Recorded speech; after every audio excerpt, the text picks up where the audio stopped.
So, hello everyone, and welcome to this daily solving of code forces or the problems. Basically, we are just trying to solve problems so that we get an idea on how to solve things properly, and we can also make things clear and learn something at the same time.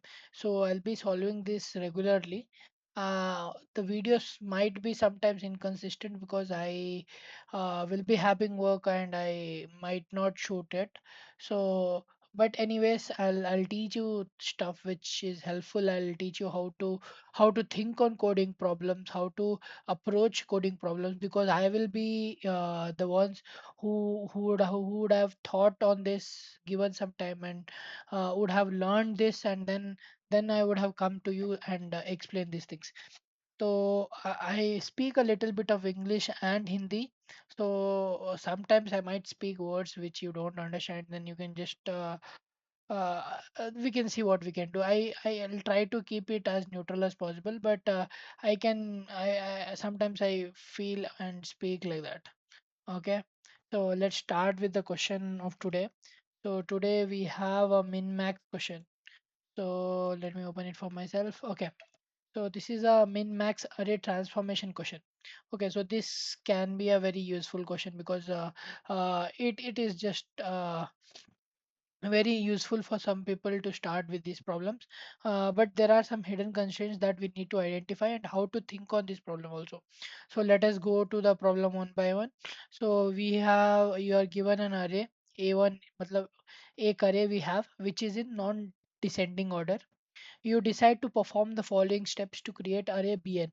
Means we are trying to create array. Okay, so keep these things as remember these things that we are trying to create something. Okay, now what are these they have given?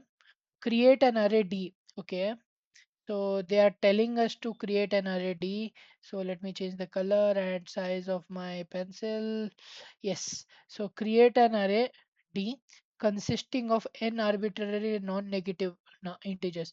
Means an array D will have n non-negative numbers. Non-negative. Can I write it as negative? Yeah. Non-negative integers. Okay. Set. Matlab, what is the set they are telling?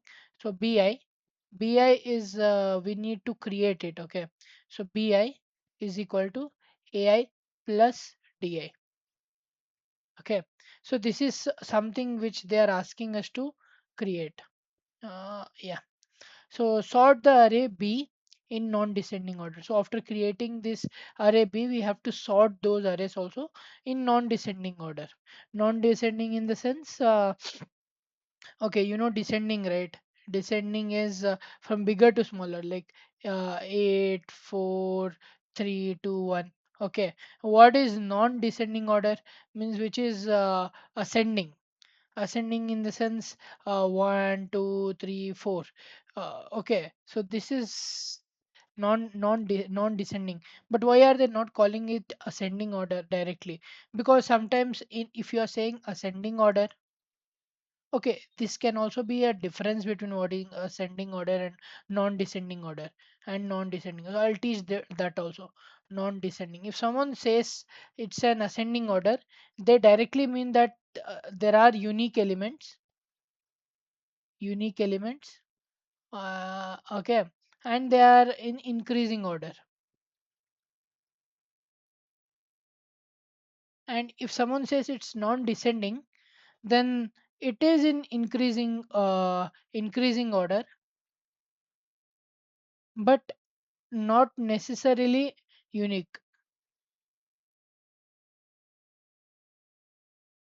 Okay.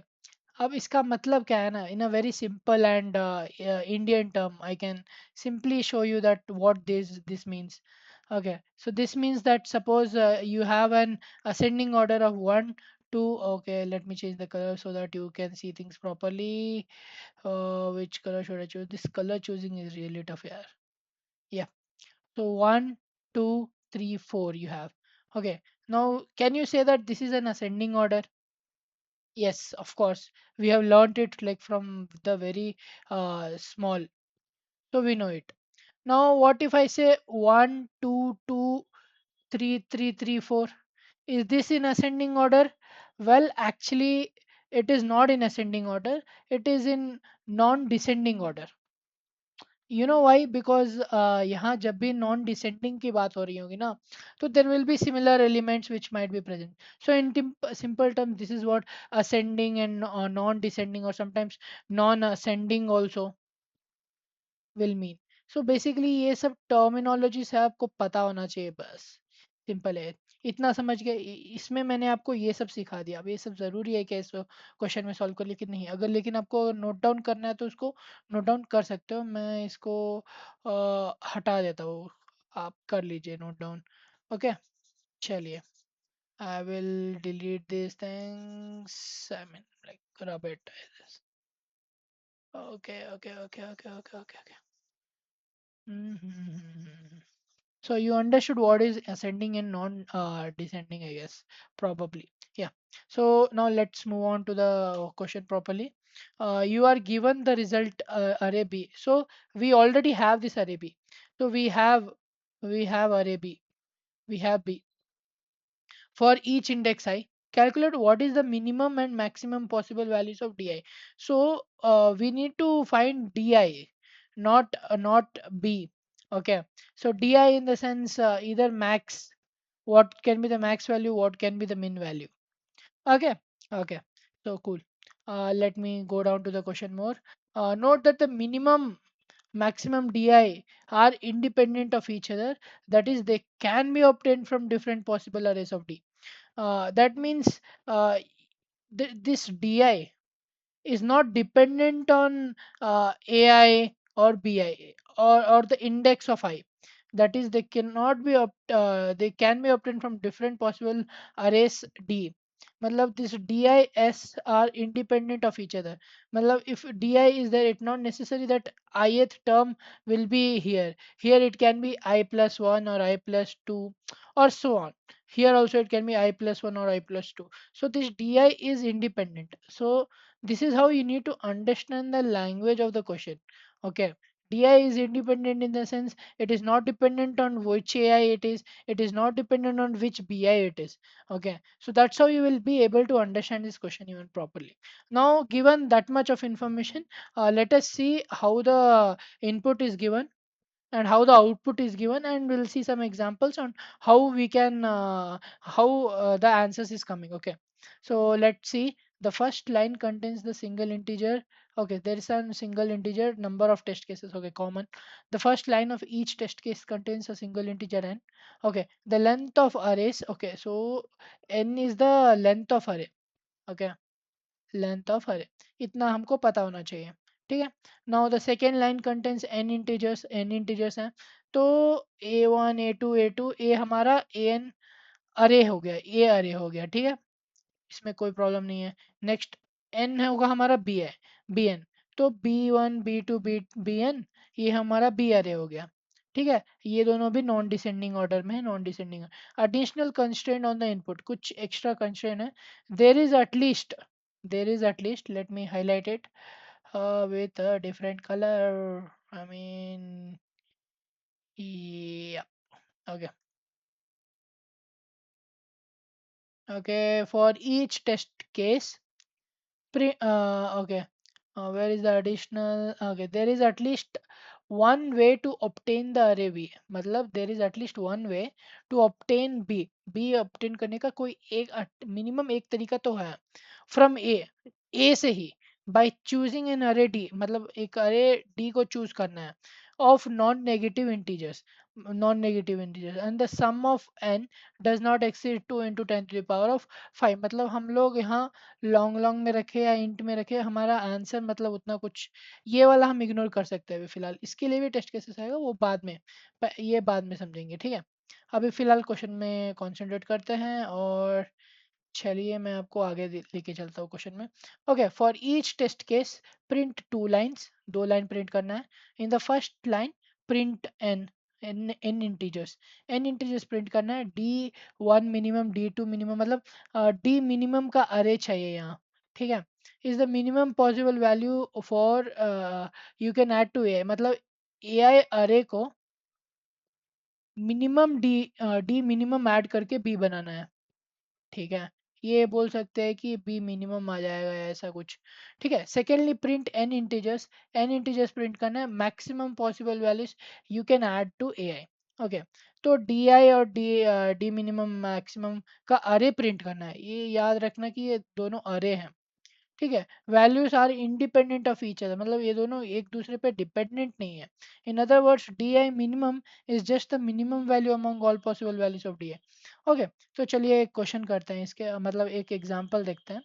ठीक है, पहला वाला example लेते हैं, मतलब सारे examples देखेंगे फिर अपना कोड देखेंगे, इससे हमारा क्लियर रहेगा। तो ये 4 टेस्ट केसेस है, तो ये हो गया हमारा पहला, ये हो गया हमारा दूसरा, ये होगा हमारा तीसरा, ये हो गया हमारा चौथा, और ये होगा हमारा पहला रिजल्ट, ये हो गया हमारा दूसरा रिजल्ट, ये हो गया हमारा तीसरा, ये हो गया हमारा चौथा। ठीक है, तो we have three, three is the length, ये जो है हमारा लेंथ है। ठीक है, ये अरे क्या है, ये ए आई है और ये बी आई है। मतलब अब हमको डी चाहिए, तो इधर से ऊपर से देख के हमको पता चल जाएगा कि ए आई निकालना है हमें। कहाँ गया ये, अगर हमको डी डी निकालना है, डी निकालना है तो क्या करना पड़ेगा हमको, ए आई से okay, b b b i से माइनस ए आई करना पड़ेगा। ठीक है, बी से, मतलब इधर लिखता हूँ साफ से, डी निकालने के लिए हमें बी माइनस ए करना पड़ेगा, बस इतना समझ गया। ओके, तो अब हमको क्या करना है, मिनिमम वैल्यूज ऑफ ये निकालना है, तो बी, तो हमको क्या करना पड़ेगा, सबसे पहले हमको इसको इसको ऐसे देखते हैं पहले, वैसे रहने दीजिए, ऐसे देखिए इसको, eraser, yes, my God. Okay, तो हमको 2 से 7 को जाना है। ठीक है, या 2 से 11 को जाना है, या 2 से 13 को जाना है, मतलब अभी हम सिर्फ 2 पर ही है। 2 से ये हमारा ये है, ये हमारा बी है। तो ए आई से बी आई का पॉसिबल वैल्यूज क्या क्या हो सकता है, जो है 7 11 13। अब हमें मिनिमम फाउंड करना है ना, तो मिनिमम कैसे फाउंड करेंगे, मिनिमम फाउंड करने के लिए हमें बस इनमें से सबका मिनिमम लेना होगा।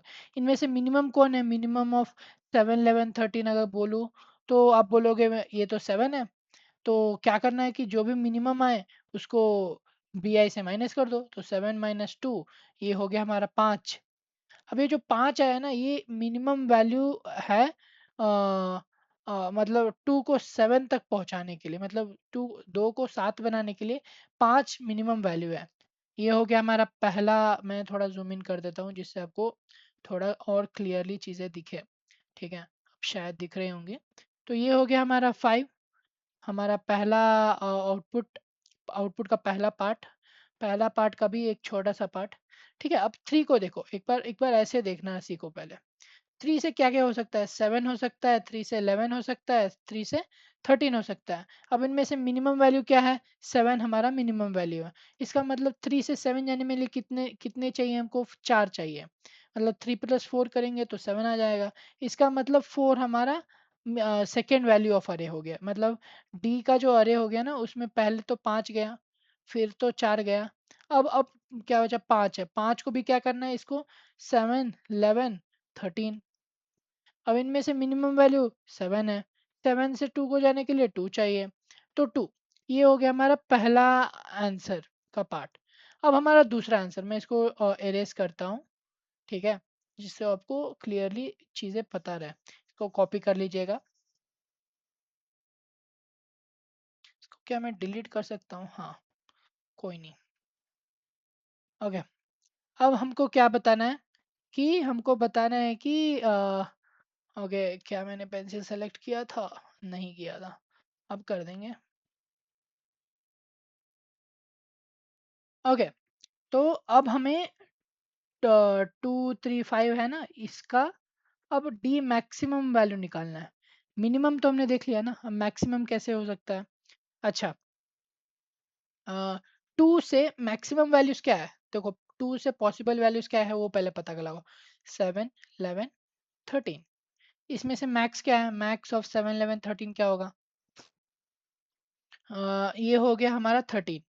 तो 2 से 13 जाना है तो इसको क्या चाहिए, 11 चाहिए। तो ये हो गया हमारा पहला आउटपुट डी मैक्स का। ठीक है, 11। अगर हमको 3 से 13 जाना है तो हमको क्या चाहिए, 10 चाहिए, तो ये हो गया हमारा सेकेंड। और 5 से अगर हमको 13 जाना है तो हमको चाहिए 8। तो ऐसा हमारा 11 10 8 ये दोनों मिल गया, ये तीनों मिल गया। ठीक है। अब छोटे छोटे केसेस दिख लो, और ये वाला थोड़ा कंफ्यूजिंग रहेगा, आपको बताता हूँ, इसी से क्वेश्चन आपका लाइक सॉल्व होगा।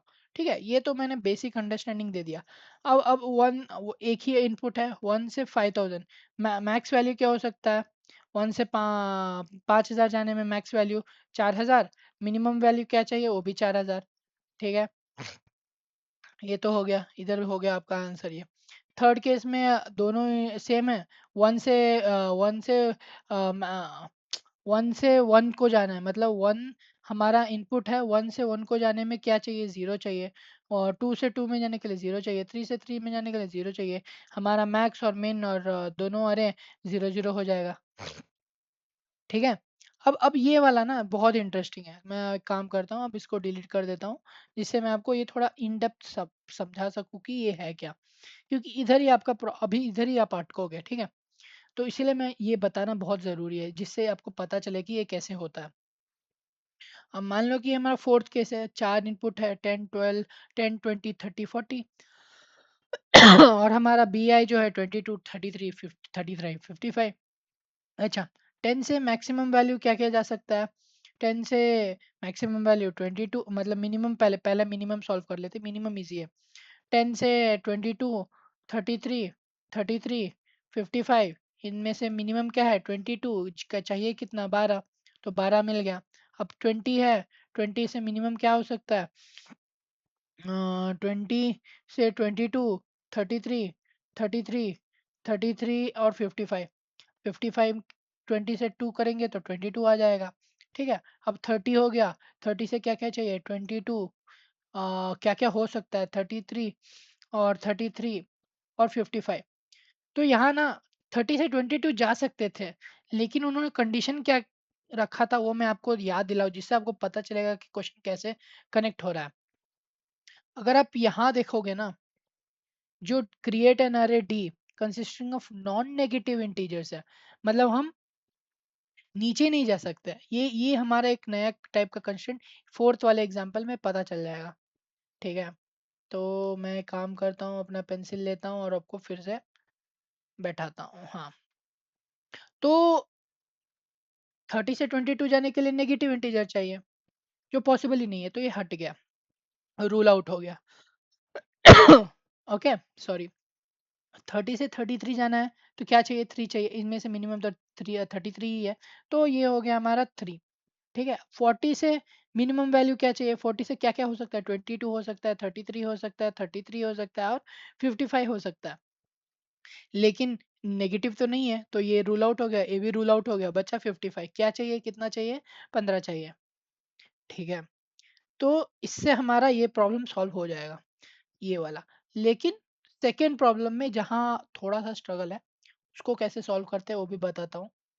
ठीक है, इसको थोड़ा और डेप्थ में समझाऊंगा। ठीक है, अब मान ले अब हमारा फोर्थ केस है। ठीक है, फोर्थ केस का सेकेंड पार्ट, हमें मैक्स वैल्यूज पता करने हैं। ठीक है, 10 मैक्सिमम क्या क्या हो सकते हैं वो पहले पता लगाते हैं।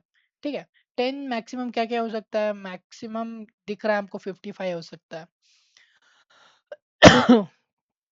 ओके, 20 55 हो सकता है क्या, 20 भी 55 हो सकता है, 30 भी 55 हो सकता है, अ, उम, और 40 भी 55 हो सकता है। ठीक है, होने में कोई प्रॉब्लम नहीं है, इतना तक तो सही रहेगा। ठीक है, लेकिन प्रॉब्लम कहाँ आता है ना, कि अब मान लो कि हमें कोई एक नंबर सेलेक्ट करना है जो मैक्सिमम जाए, तो वो कैसे सेलेक्ट करेंगे। तो मान लीजिए कि 10 है, तो मैक्सिमम क्या हो सकता है, पहले आराम आराम से जाता है। मान ली कि 10 को हमको 55 बनाना है, तो हमें क्या क्या चाहिए, 45 चाहिए, 45 चाहिए। फिर 55 अगर ये इससे ये मैप हो गया, ठीक है, बचा ये 3। ठीक है, अब 20 जो है इसका मैक्सिमम वैल्यू 33 है, मतलब 13 ऐड करेंगे तो हो जाएगा। 30 जो है उसका 33 ये भी हो सकता है, मतलब 3 ऐड करना पड़ेगा। और 40 जो है ये बच जाता है, क्योंकि इसके पास कोई नंबर ही नहीं है मैप होने के लिए, क्योंकि 40 तो 22 नहीं बन सकता। इसीलिए हमको ये वाला कंडीशन रूल आउट करना पड़ेगा। ठीक है, इसको पहले समझो कि ये कैसे हो रहा है। ठीक है, जब तक ये समझोगे नहीं ना तब तक ये प्रॉब्लम आप समझ नहीं पाओगे कि क्या हुआ कैसे हुआ। ठीक है, नेक्स्ट वाला कंडीशन देखते हैं। अगर मान लो कि 10 अगर 33 होगा। ठीक है, ठीक है, 10 अगर 33 होगा तो इसमें क्या चाहिए हमको, 23 चाहिए। ठीक है, अगर 10 23 हो गया तो मान लो कि 20 20 को भी हम 33 बना सकते हैं। ठीक है, 23 को 33 भी बना सकते हैं, 22 भी बना सकते हैं, लेकिन मान लें कि हमने 33 बनाया तो उससे प्रॉब्लम क्या होगा कि इसमें 13 चाहिए, फिर नेक्स्ट 30 आ गया। सो 30 क्या क्या हो सकता है, 55 हो सकता है, या तो 22 हो सकता है। तो ऑब्वियसली 55 ये चूज करेगा।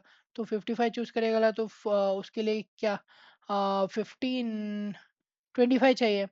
और फिर बच गया 40, तो 40 22, तो ये भी रूल आउट हो गया। देखा, ये कनेक्ट नहीं हो रहा है। अगर वही केस में अगर 10 अगर 33 हो रहा है, मतलब 13 चाहिए।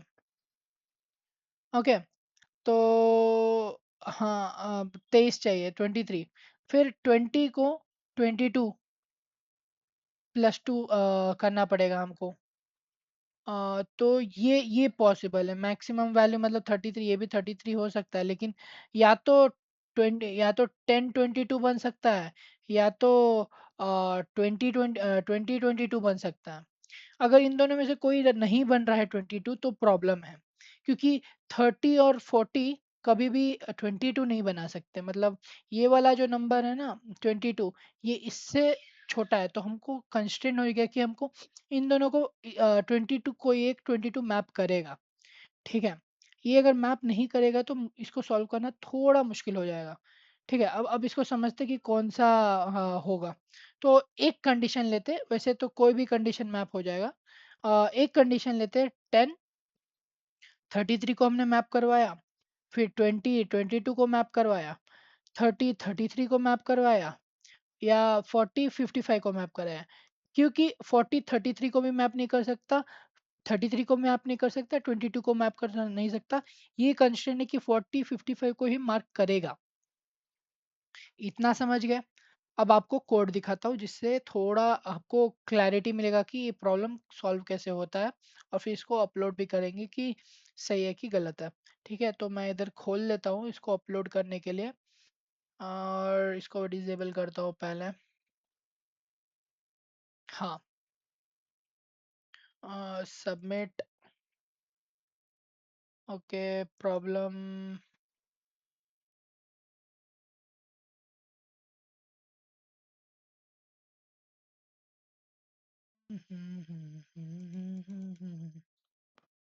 ओके, ओके, तो इसको इसको मैं कॉपी करके ऑलरेडी पेस्ट कर चुका हूँ आपके लिए। और मैं आपका स्क्रीन शेयर करता हूँ, रुक जाइए एक सेकेंड। कहाँ गया, कहाँ गया, कहाँ गया। ओके, मेरा एडिटर कहाँ है भाई, तू आ गया। तो आई होप आपको दिख रहा होगा मेरा एडिटर। ठीक है, आप चाहे तो इस वीडियो को लाइक थोड़ा स्पीड देखिएगा। ठीक है, लेकिन एक्सप्लेनेशन को मत मिस आउट कीजिएगा, नहीं तो आपको कुछ पल्ले नहीं पड़ेगा, और चीज़ें आपको बहुत ही ज़्यादा समझ के बाहर हो जाएंगी। तो मैं एक एक करके कोड को समझाता हूँ, फिर मैं इसको।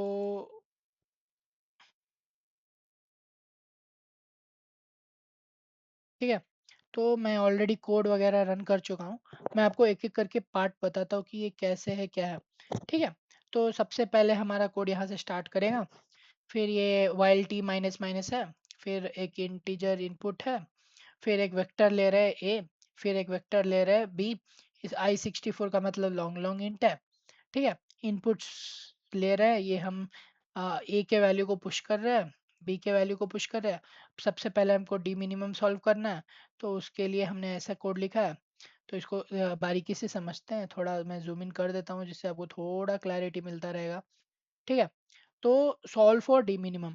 अच्छा, vector i64 d minimum n, मतलब एक तो वेक्टर लिया डी मिनिमम स्टोर करने के लिए, फिर एक फॉर लूप चलाया। फॉर लूप में हमने क्या किया कि ऑटो एक इटरेटर लिया, lower bound b dot begin to b dot end, और एआई से हमने इटरेट किया। तो ये हर इटरेशन में अपना इटरेटर का एड्रेस दे देगा कि कौन सा मिनिमम है, और हम उसको डिफरेंस करके, डिफरेंस मतलब इसका एड्रेस लेके, मतलब एड्रेस का वैल्यू लेके, मतलब आईटी पे, इस पे, उस पर्टिकुलर प्लेस का लाइक सबसे लोअर वैल्यू का हमको ये एड्रेस मिल जाएगा आईटी पे। फिर उस आईटी को हम लोग डी रेफरेंस करेंगे, डी रेफरेंस करके फिर एआई से घटाएंगे, तो जिससे हमें डी मिनिमम का वैल्यूज मिल जाएगा। फिर उसको डी मिनिमम में स्टोर कर देंगे, फिर स्टोर करने के बाद उसको आउटपुट कर देंगे। आई होप इतना तो समझ गए होंगे। ठीक है, ये तो सिंपल था, ये तो मतलब इजी था ना, लोअर बाउंड वगैरह समझना। ठीक है, थोड़ा ही है, ज़्यादा नहीं है। ठीक है, फिर डी मैक्स कैसे सॉल्व करते हैं। अच्छा, सबसे इसको आराम से समझो, थोड़ा कंफ्यूजिंग लगेगा ये, लेकिन है नहीं। ठीक है, सबसे पहले क्या करेंगे, एक अरे को डिफाइन करेंगे, फिर एक वेरिएबल लेंगे जे, जो होगा n-1, n होगा हमारा लेंथ ऑफ अरे। ठीक है, इंट आई, मतलब आई को हम लोग लेंथ ऑफ अरे -1, और फिर हम रिवर्स, मतलब रिवर्स अप्रोच करेंगे। ठीक है, मतलब पीछे से हम लोग आएंगे। क्यों? क्योंकि वही बेस्ट मेथड है ना, मैक्सिमम वैल्यूज हमेशा, क्योंकि डिसेंडिंग ऑर्डर में है, नॉन डिसेंडिंग ऑर्डर में है, मतलब पीछे वाला वैल्यूज ऑब्वियसली बड़ा बड़ा होगा। ठीक है, तो क्या करेंगे कि डी मैक्स आई, जो मैक्सिमम वैल्यू ऑफ आई है, वो बीजे माइनस ए आई करेंगे।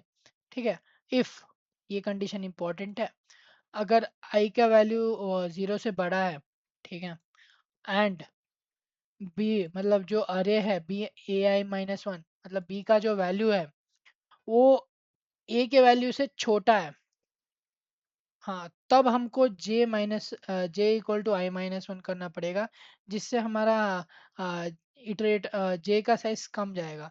अब जे का साइज कम जाएगा तो इसका मतलब बीजे, बीजे मतलब जो बी का जो पॉइंटर है वो जे से पीछे आ जाएगा। ठीक है, एक मतलब जो भी आई रहेगा ना उससे पीछे आ जाएगा, मतलब करंट वैल्यू से पीछे आ जाएगा। इससे हमें क्या मिलेगा कि हम लोग नीचे आ जाएंगे, और फिर नीचे वाला वैल्यू को हम लोग मैक्सिमम कंसिडर करेंगे। तो ये तब तक चलेगा जब तक एक maximum iterator point find out नहीं होता, फिगर आउट नहीं होता, जो हमने उस टाइम में किया था। तो ये स्टेप बहुत इंपॉर्टेंट है, बहुत क्रुशियल है, और ये समझना बहुत ज़्यादा इंपॉर्टेंट है कि ये क्यों है, कैसे है। फिर हम लोग प्रिंट करेंगे डी मैक्स को, और फिर ये हो गया। तो इसको अगर हम रन करेंगे तो हमें 5 4 2 11 10 8, मतलब जो अभी रन हुआ, तो उसके रन होने के बाद 11 10 8 4000 0 0 12 2 3 15 23 13 तो यही था ये प्रॉब्लम। तो ये प्रॉब्लम ना बहुत ही ज़्यादा मतलब इंटरेस्टिंग था। इंटरेस्टिंग इसलिए था क्योंकि ये इफ़ कंडीशन के लिए इंटरेस्टिंग था। बाकी ऐसे प्रॉब्लम्स मैं रेगुलरली करता रहूँगा, और इसके वीडियोस भी और अप्रोचेस भी बताता रहूँगा। थोड़ा लंबा हो जाएगा वीडियोस, लेकिन आपको वर्थ इट लगेगा कि आपको कुछ समझ में आएगा। अग आप इस क्वेश्चन को ज़रूर ट्राई कीजिएगा, मैं इसका लिंक डाल दूँगा। इसका सॉल्यूशन का लिंक भी डाल दूँगा। इसके सॉल्यूशन के साथ आप खेलिए, समझिए क्या है। क्योंकि आप जितना डेली सॉल्व करोगे ना, उतना आपको बेटर पता चलेगा कि क्या करना है, कितना करना है, कैसे करना है। लेकिन अगर इसको कभी भी मतलब सॉल्यूशन देख लिया ऐसा नहीं छोड़ना है। ठीक है, हमेशा इसके इन डेप्थ में जाना है कि चीज़ें कैसे वो काम कर रही है। ठीक है, जब तक ये समझ में नहीं आएगा ना, आप प्रॉपरली इसको समझ नहीं पाओगे। तब तक के लिए बाय बाय, इतना ही है।